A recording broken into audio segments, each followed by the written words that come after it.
Estamos de vuelta para rematar este ejercicio de termodinámica de mezclas y en particular de mezclas ideales. En la sesión pasada comenzamos este ejemplo de un separador de una mezcla gaseosa en el cual se alimenta básicamente aire, 70% nitrógeno y oxígeno, y se separa en sus corrientes de una corriente rica en nitrógeno y otra corriente rica en oxígeno. En la sesión pasada acabamos de ver el desarrollo de dos cosas relevantes. Primero, el balance de materia, ¿no es cierto? Cosa importante de desarrollar. Y la letra A, que fue el cálculo del cambio de entalpía. Y vimos básicamente el tratamiento que tengo que hacer para calcular las entalpías, que en este caso, y claramente, son mezclas. Por lo tanto, utilizamos las fórmulas que tenemos para propiedades termodinámicas de mezclas ideales. Lo que nos viene ahora es la letra B, la entropía. Entonces, necesito calcular el cambio de entropía total, ahí está el punto arriba, y es nuevamente, ¿no es cierto?, el balance de la propiedad, final menos inicial. La entropía total al final es la suma de la entropía de las dos corrientes que están saliendo, NB y NC, o sea, B y C, menos la entropía inicial, que es la corriente de entrada, Na por SA. En este resumen del esquema del proceso, noté, ¿no es cierto?, las condiciones de presión y temperatura. Además, anoté, ¿no es cierto?, en azul los moles que fue el resultado, ¿no es cierto?, del balance de materia con una base de cálculo de 1 mol de entrada o de corriente A. Tengo el balance total de entropía, por lo tanto, necesito ahora ver cómo voy a calcular cada una de las entropías de las corrientes. Y vamos con A. La corriente A no es otra cosa que una mezcla, ¿no es cierto? Por lo tanto, la voy a tratar como una mezcla ideal, que es lo único que sé hasta el momento. Y lo que tengo, ¿no es cierto?, es una mezcla que se encuentra a la presión de 20 bar y 27 grados Celsius. Entonces me voy, ¿no es cierto?, a la ecuación que me entregó el teorema de Gibbs para la entropía de mezclas ideales. Y eso es, primero, la sumatoria de las composiciones por las entropías de los compuestos puros, es decir, el promedio ponderado. Y en este caso, ¿no es cierto?, es la composición del nitrógeno por la entropía del nitrógeno a las condiciones 20, voy a colocar solo 20 y 27 Celsius, más la concentración del oxígeno, 0,3, por la entropía del oxígeno a las mismas condiciones,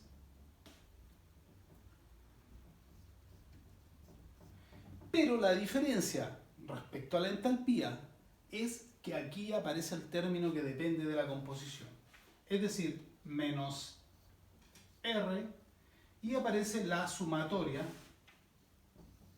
de x sub i logaritmo de x sub i.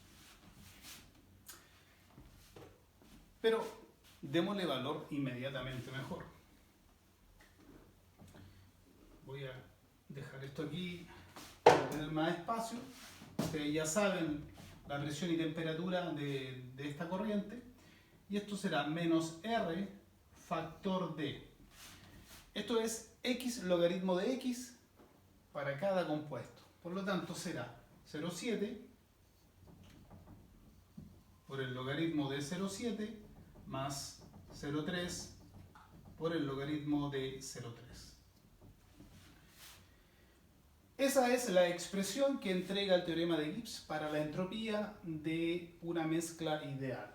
Ahora me voy con la corriente B, que también es una mezcla ideal, pero en este caso a 10 bar y 0 grados Celsius.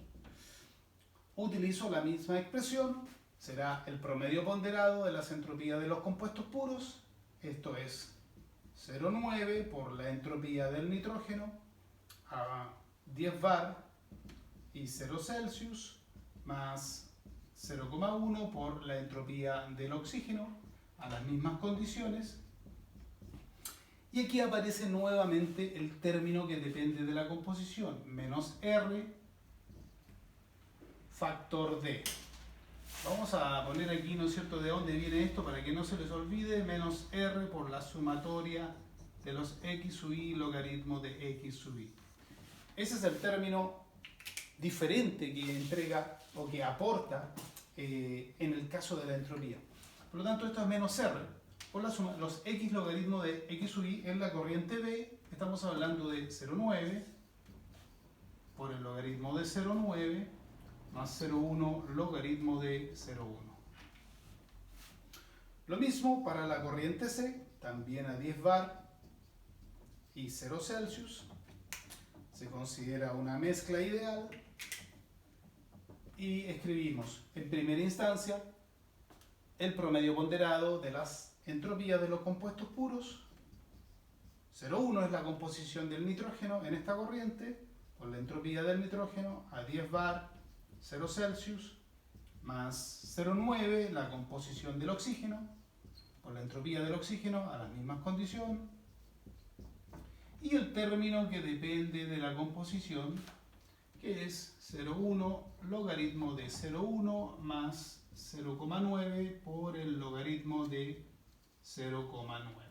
Observen que este y ese son idénticos, están 0,1 y 0,9. En fin. Ok.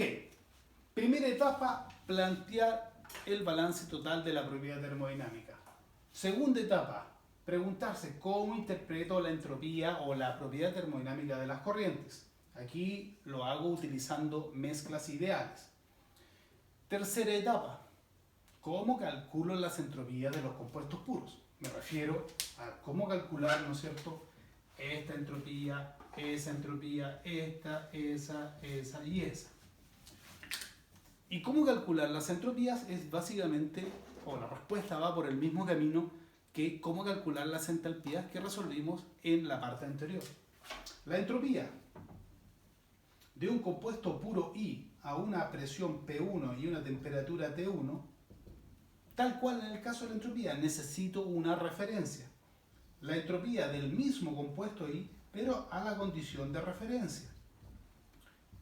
Y aquí aparece, ¿no es cierto?, la integral entre T0, la referencia, y T1 del Cp del compuesto, pero dividido en T, en dt, pero aquí aparece la influencia de la presión, menos R por el logaritmo de la presión final, que es P1, partido por la presión de referencia.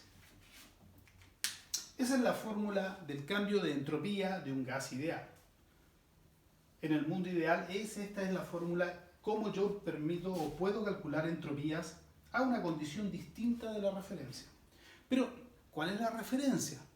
Acabamos en la parte anterior de darnos la referencia y nuestra base de energía, como le llamamos, era 0 grados Celsius,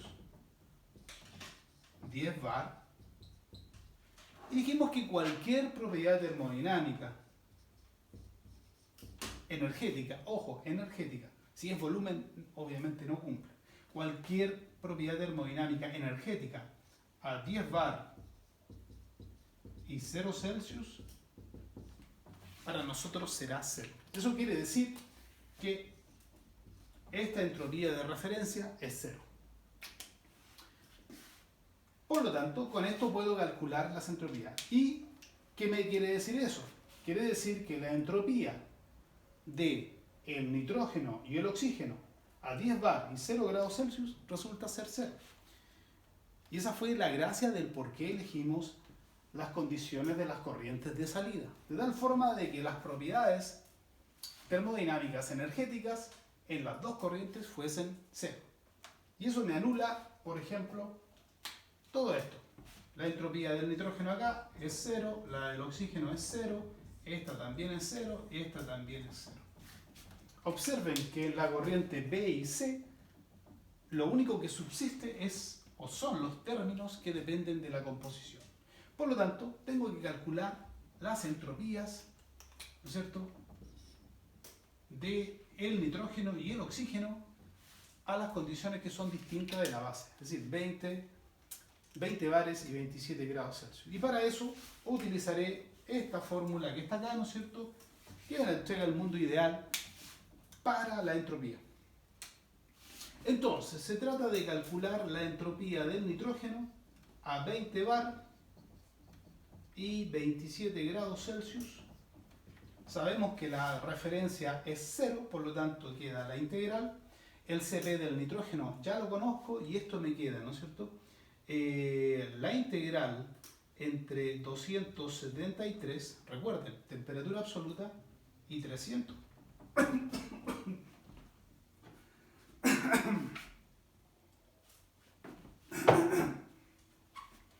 Y 300, wow. Vamos a calmar un poco. Ay. Ya, espero que recupere la voz.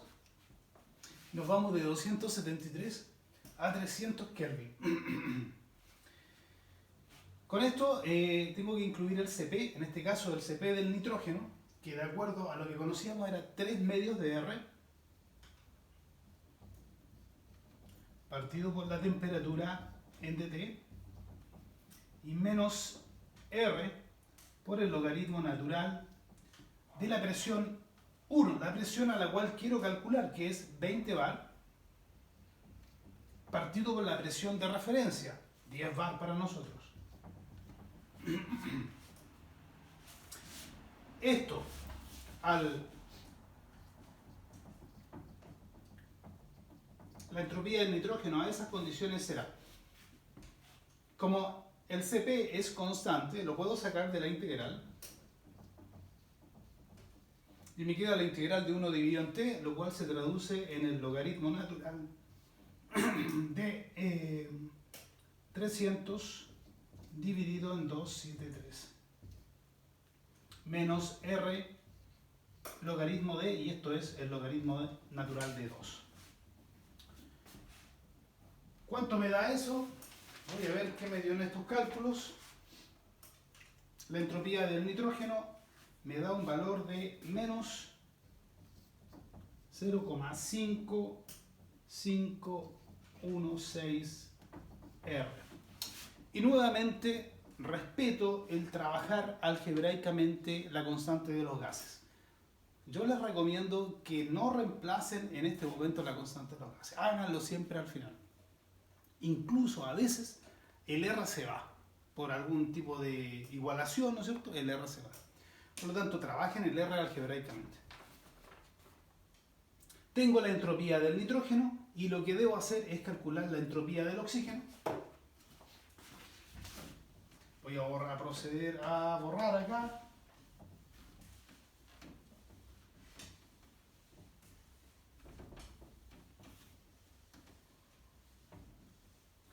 Entonces voy a anotar la entropía del nitrógeno a 20 bar 27 Celsius y arroja un valor de menos 0,5516 R. Con eso les puedo despejar abajo. Entonces, lo que falta ahora es calcular la entropía del oxígeno a las mismas condiciones. Y de acuerdo a la fórmula que acabamos de ver, ¿no es cierto?, que es la fórmula de termodinámica general de gases ideales para el cambio de entropía, va a ser la entropía de referencia, que es 0, y aparece nuevamente la integral entre la temperatura de referencia 273, 0 Celsius, y la temperatura a la cual quiero llegar, 300, por el Cp del oxígeno. El Cp del oxígeno es el Cp del oxígeno partido en T en dt, y menos R por el logaritmo natural de la presión a la cual quiero llegar partido por la referencia, que es 10. Entendiendo que el Cp del oxígeno es 5 medios de R, esto me queda de la siguiente forma: 5 medios de R por el logaritmo natural de 300 dividido en 273 menos R por el logaritmo natural de 2. La entropía del oxígeno a las mismas condiciones finalmente resulta ser menos 0,45 0,73R. Con eso he terminado el cálculo de las entropías de los compuestos puros. Recuerden que estas son las entropías de los compuestos puros a las condiciones de entrada. A las condiciones de salida, las entropías resultan ser cero, producto de la base de energía, que astutamente nos definimos. Entonces, ahora volvemos atrás y vamos a las entropías de cada corriente. Habíamos quedado en que la entropía de la corriente A era equivalente a 0,7 por la entropía del nitrógeno a esa condición. Ahora tengo el valor más 0,3 por la entropía del oxígeno a estas condiciones. Y luego venía el término que depende de la composición. Y ese término que depende de la composición, lo voy a anotar acá nuevamente, sumatoria de los x sub i, logaritmo de x sub i. En este caso, el valor que arroja ese término es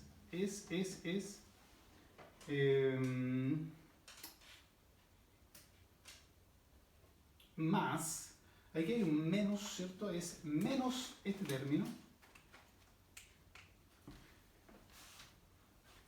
El valor que arroja este término es menos, y voy a colocar tal cual arroja el valor, menos 0,6109 R.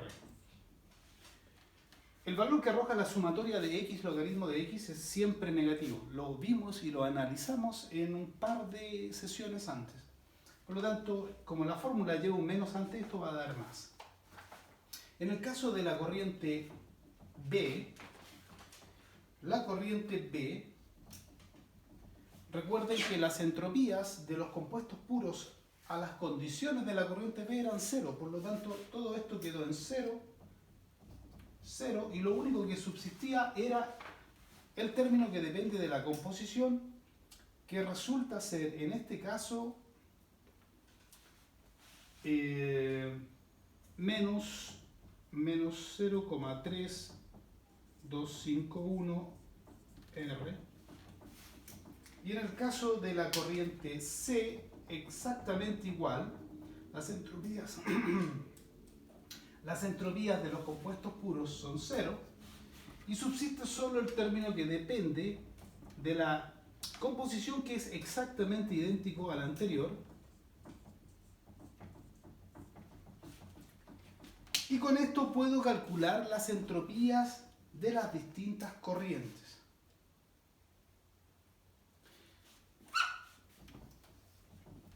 La entropía de la corriente A resulta ser finalmente 0,0876 R. La entropía de la corriente B, que es idéntica a la entropía de la corriente C, es básicamente positivo 0,3251 R. Y ahora que tengo las entropías de cada corriente, entonces me voy al principio de todo, que es calcular el delta de entropía del proceso. Borramos nuevamente acá.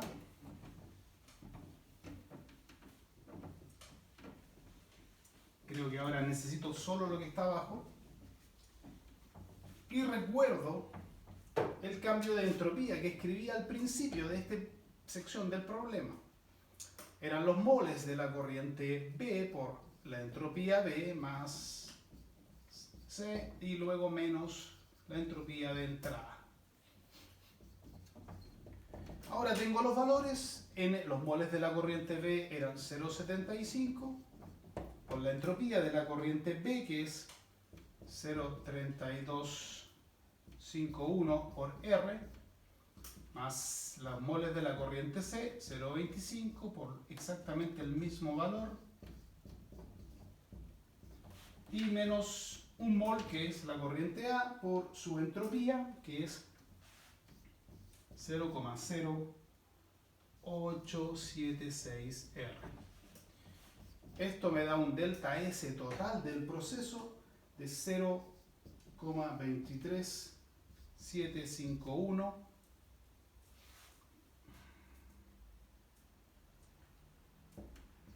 R.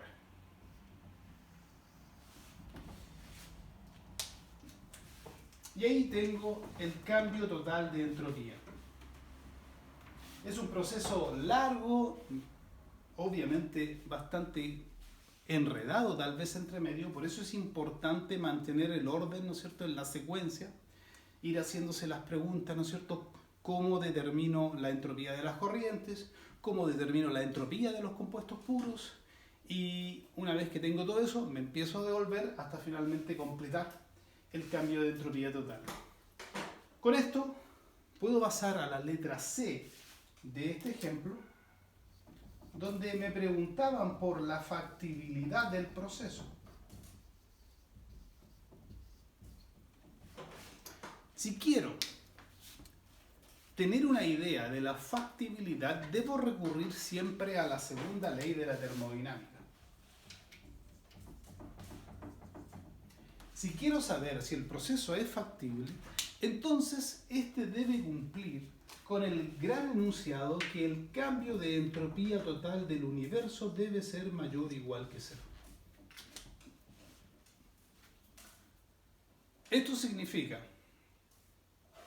que todo proceso debe ocurrir en la dirección que aumente la entropía del universo.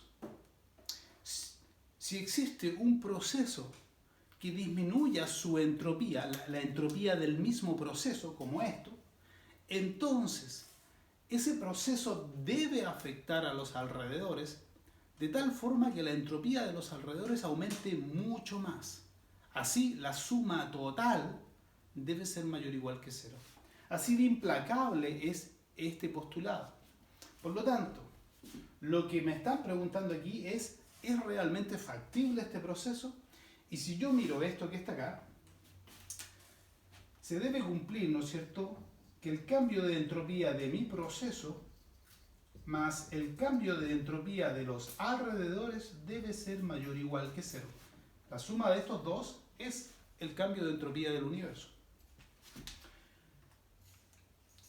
Pero aquí lo que estoy viendo es que el cambio de entropía del proceso es mayor que cero. Por lo tanto, ya se cumple en principio con esto que está acá. Si los alrededores no son afectados, entonces este proceso es perfectamente posible. Es decir, yo podría trabajar con este proceso en forma totalmente adiabática. Es decir, o digamos que no exista intercambio de energía aislado. Si yo aíslo este proceso y no interfiero con los alrededores, entonces los alrededores no variarán su entropía y este proceso o el cambio de entropía total del universo será mayor o igual que cero y se cumplirá. Por lo tanto, habría factibilidad. Sin embargo, habría que ver qué pasa con el flujo de calor. ¿Qué pasa con el flujo de calor y trabajo? Pero en principio, si yo tengo todo esto de una manera tal que no existe alteración de los alrededores, es decir, este es cero, entonces el proceso es totalmente factible. Con esto cerramos este ejemplo, ¿no es cierto?, que nos da una idea de cómo realizar el cálculo de cambios de propiedades termodinámicas en procesos utilizando la teoría de las mezclas ideales. Nos vemos en el siguiente.